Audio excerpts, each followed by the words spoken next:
are navigating the waters at the Department of Agriculture and looking at developing rules. And so we're very interested in learning from those that have experience in industrial hemp and how we can make the rules here in the state common sense and work for farmers and handlers. So I'll just give a little overview of the history, kind of where we are in Oregon. Senator Przanski's bill, as Eric mentioned, passed the Oregon legislature in 2009. And I think we've talked about it, and most of you in the room are familiar. The Department of Agriculture did not move forward at that time in promulgating rules because of the quasi-legal status. There was some concern that given the Controlled Substances Act and the need for a DEA permit and the illegality in most cases for you to grow hemp, we didn't want to be licensing farmers to be able to grow it if it was putting them in jeopardy under federal law, as well as us as the state agency.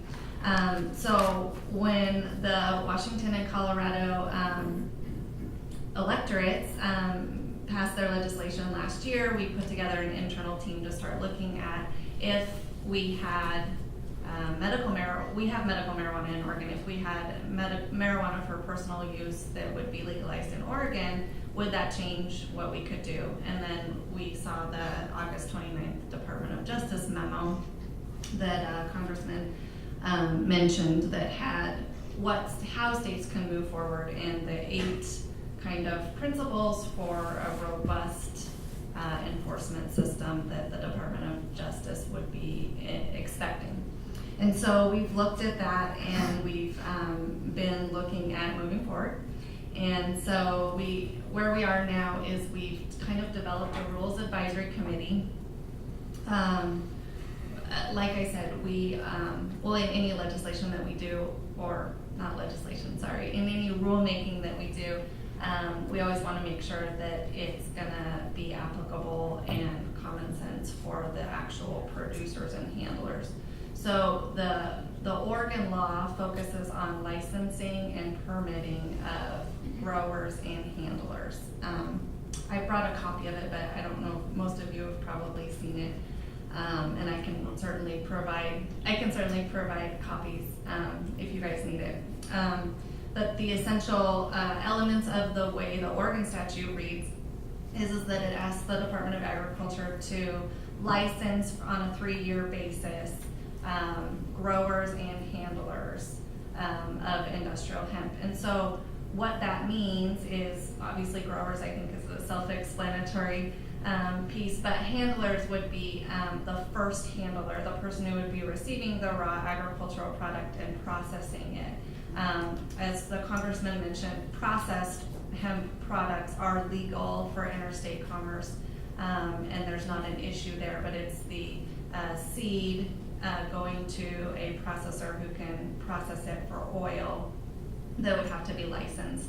And then there's also a permitting process, also a 3-year permit that would allow seed dealers so that we could have seed be viable seed be able to be sold for growing it.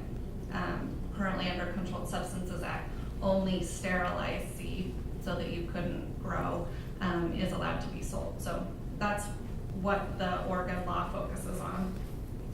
It also, the Congressman mentioned the definition of industrial hemp, which is actually in our state statute at the 0.3% of THC. And so there would have to be inspections where we would take samples of the crop and test those for THC content, and to ensure that it was below the 0.3%. So that's what we're dealing with, and we'll be promulgating rules around that. The rules will kind of focus on application for licenses, what we need to get in order to issue those licenses and permits, the inspection procedures, sampling procedures, how often, at what time in the growing process would we need to do that. Obviously fees, it would have to be a fee-supported program, so we'll have to look at the fiscal impact to the department as well as the users. And then also things like tolerances. So if 0.3% is the definition in our statute, what is the tolerance as we test? And how close can we test it? What, part per million level are we going down to, and will we need to go down to? So those kinds of things are what we'll be working on with our Rules Advisory Committee. We have started to contact people for the Rules Advisory Committee. Under Oregon State Administrative Procedures law that directs us on how we develop administrative rules, Rules Advisory Committees are generally mostly for fiscal impact.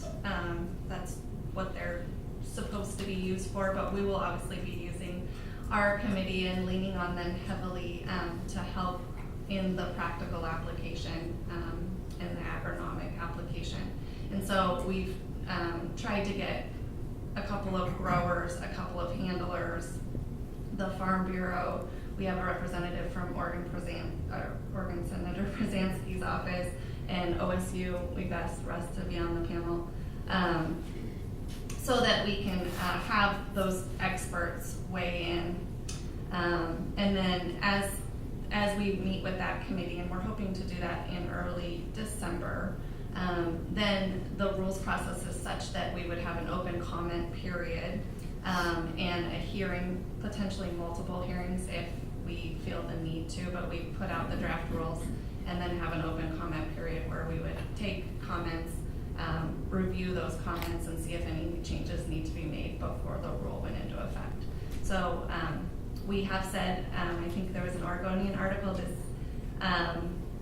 this week that we would like to have the rule in place by the spring planting season.